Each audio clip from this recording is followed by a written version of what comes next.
রাক্ষুসে মহিলা এক নম্বরের। দেখো বলবেনি চাকরি করে। Hello everyone, welcome to my new video. সকালবেলা ঘুম থেকে উঠেই কিন্তু আমি খেতে বসে গেছি, আর এইদিকে আমার মা আমাকে ভাত টাত বেড়ে দিয়ে মার কাজকর্ম করছে। Hello everyone, welcome to my new video. তো আমরা গাইজ এখন যাচ্ছি ছাদে, বুঝতে পারতেছো তো? আর এ হচ্ছে টেলকা মেলকা পূজা। তো চলো, এতক্ষণ আমাকে ভাষা চেঞ্জ করতে হবে।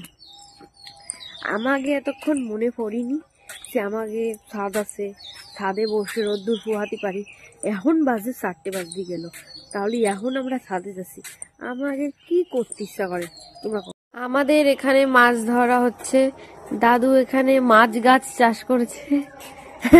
কি মাছ দাদু বলো তো? বলো কি মাছ? ও দাদু কি মাছ? দেশি কই দেখতে পাচ্ছ কেউ? দেশি কই শিঙি দেখা যাচ্ছে না। দাদু এত কিপটে বাজার করে খায় না। দাদু তাই জন্যই সেই কোন বছর আগে মাছ লাগাইছিল, গাছ, মাছ গাছ, তাই একটু মাছ হয়েছিল, নিয়ে যাচ্ছে। হেনারে দেখে কেউ কি বলবেনি, কিন্তু চাষি ঘরের ছেলে, চাষি নি, কেউ বলবেনি চাকরি করে। কিন্তু চাষি বুষি লোকজন। তারপরে কিন্তু আমি স্নান কমপ্লিট করে ছাদে চলে গেছিলাম, আর দেখো রিলস ভিডিও বানাচ্ছিলাম। আমি আর পূজা বসেছিলাম, পূজা ফোন টিপছিল, আর একদিকে আমি কিন্তু ভিডিও বানাচ্ছিলাম।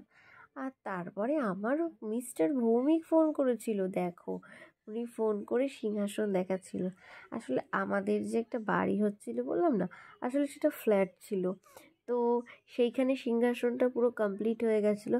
আমি যেহেতু বাড়ি নেই, তাই জন্য আমাকে ভিডিও কলিং করে দেখাচ্ছিল সিংহাসনটা কতটা সুন্দর হয়েছিল। আমি যতটা না ফোন থেকে সুন্দর দেখেছি, বাড়ি গিয়ে ততটা আমার বেশি ভালো লেগেছিল। এত বড় আর এত সুন্দর হয়েছিল না সিংহাসনটা, তাহলে বুঝতেই পারছো। আর ভিডিওতেও সত্যি দারুণ লাগছে সিংহাসনটা। আর আমার মিস্টার ভৌমিক ফোন করে কিন্তু খোঁজ নিচ্ছে। দেখতে পাচ্ছ কত খারাপ লাগে। আমি বাড়ি থেকে যখন বাপের বাড়ি ঘুরতে আসি কত মন খারাপ হয়। আর এখন সন্ধ্যা টন্ধা হয়ে গেছে, আমি এখন ভাবছি কোথাও বেরোবো। তো আমার ফ্রেন্ড ফোন করছিল যে চল আজকে একটু বেরোই, তাই কিন্তু বেরিয়েছি। একটা রেস্টুরেন্টে এসেছিলাম। এই মহিলা নিজে হচ্ছে নিজের হরিয়ালি কাবাব দেবে না কাউকে খেতে, ঠিক আছে? আর আমাদের সবার খাবার, প্লেটের খাবার ও নিজে খেয়ে নিচ্ছে। রাক্ষুসে মহিলা এক নম্বরের, রাক্ষুসে একদম, গিলতেও পারে খুব। দেখো, তারপর কিন্তু খাওয়া দাওয়া কমপ্লিট করে আমরা বাড়ির দিকে রওনা দিয়েছিলাম।